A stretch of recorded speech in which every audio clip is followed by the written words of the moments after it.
So, many people have asked us about our feelings and experiences with the Queen's passing while living in Scotland. Having only moved here, just a few months ago, we have put together kind of this thing to answer it the best way that we can. In short, on the 8th of September 2022, Queen Elizabeth II died at Balmoral Castle here in Scotland. In the hours leading up to the announcement, whispers had already started to circulate that she was either dying or was already dead. There were clues, of course. The family was all traveling together to go to Balmoral Castle. The MPs were changing into mourning attire, and news agencies interviewing people on the street captured the flag being dropped to half-mast. Initially, there were a variety of responses and emotions. There were some who were devastated, those who were numb or even apathetic, and of course, there were those who were hopeful for political tides to change. One response that stood out during an interview right before the announcement was made essentially said, "I feel sorry for the family, as a death of a loved one is always painful, but for me, I didn't much like her." Some of this was related to recent news regarding Prince Andrew.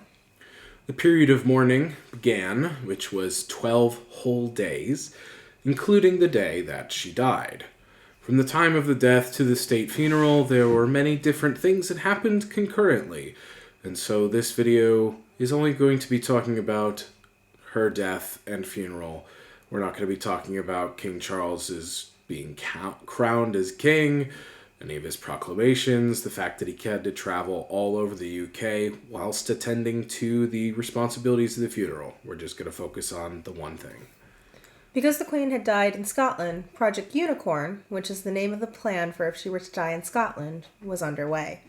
Her coffin was transported from Balmoral Castle to St. Giles Cathedral in Edinburgh on the 11th of September. The royal cortege would pass by Kinross, and so we, along with so many, went to watch her pass under the bridge. I think the thing that was so stark for us was how quiet it was, with maybe one or two claps. I don't know what we expected, but it really wasn't that. One of the most conflicting sentiments for me personally was that I was preparing a prayer for the Sunday service.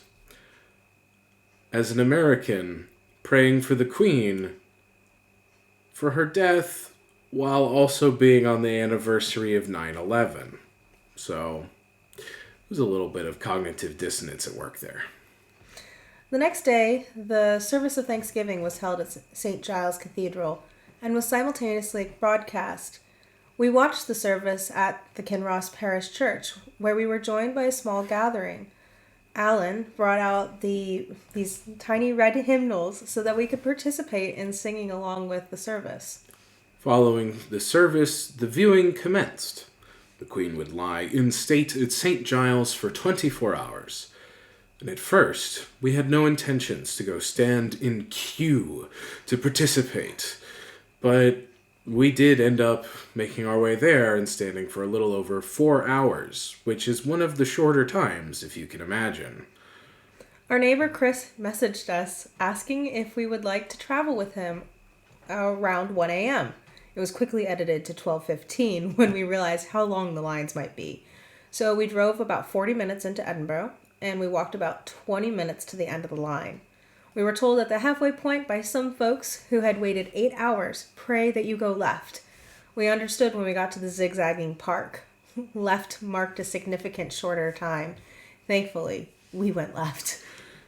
We waited in line, got to know our neighbor a bit more, and around the midway point, we got these bands to grant us entry and prove that we had been queuing this whole time.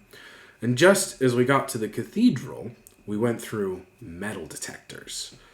The cathedral itself was filled with the scent of lilies as we entered in. The priests had begun to read scripture once more, and the archers from the Royal Archers Company stood tall, guarding the coffin. It was striking because the coffin itself was so small, It wasn't an ornate casket, but a humble coffin draped in a yellow flag. We don't have any video to show you because no pictures or video was permitted out of respect, and we wanted to grant that respect. After leaving the cathedral, there was silence that lasted quite a while after. It was interesting because before entering, people were lively, having been standing in line for hours, and were the sort of tired drunk you might expect after an all-nighter.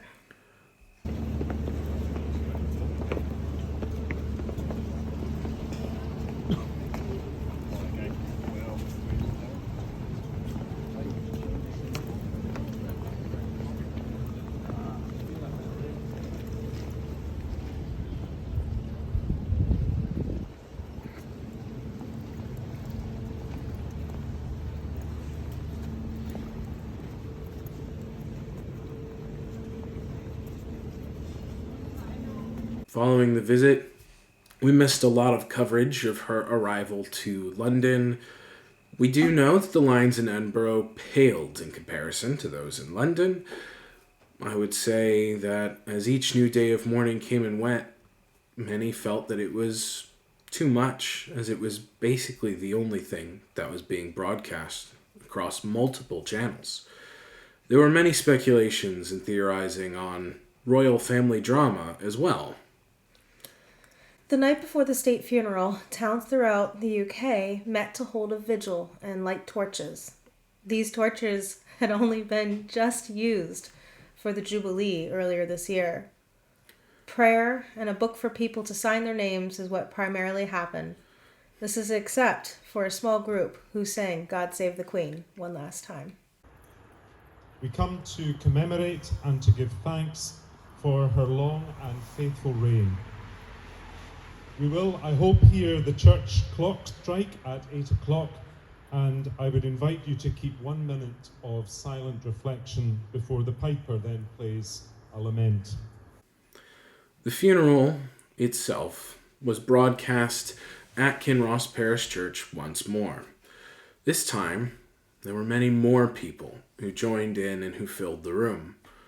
It was at the beginning of it, it felt like we were watching the broadcast.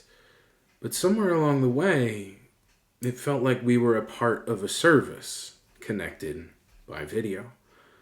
The service was grandiose and was beyond what could have even been imagined. Regardless of how you felt about the royal monarchy, there was a sadness that hung in the air. At the core of it, it was a funeral, and it was a death of someone most people knew from her life in public. I think some of the kids that we spoke to about this captured it the best. I don't really know why I'm feeling sad. I don't really know anything about her. I just kept crying. There's something sad knowing that I'll never sing God Save the Queen in my lifetime ever again. While we don't personally feel one way or the other about the Queen in particular, we found ourselves being sort of swept up in the emotion of it all. It was difficult to describe the feeling of living in that space, but I hope that we've done a little bit to illustrate that feeling to you. Cheers for now. And we'll see you soon.